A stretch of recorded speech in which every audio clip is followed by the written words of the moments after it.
Hey guys, wanna know how to use the Cutout Tool in BeFunky app? Well, in this video, I'm going to show you an easy step-by-step guide on how to do it. It's super simple, so let's get right into it. Now first up, open up your BeFunky website and make sure you are logged in. And right here is located photo editor. Click on it. Now in order to import images, just simply click open and choose from any options that you like.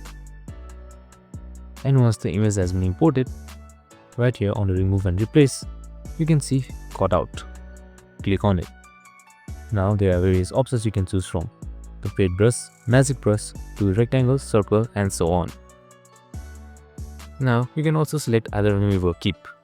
So let's say I select the brush tool, and if I keep the tool and drag it around, only this highlighted part is kept. The rest is removed, as you can see right here. We can adjust the brush size, strength and so on. The easiest way would be to use the shapes or maybe the polygon tool or lasso tool, where you can freely select and remove or keep. And that's it. Super simple and easy. I hope this video helped. If you did, make sure to like, subscribe and tune in with us for more related videos. See you in the next one.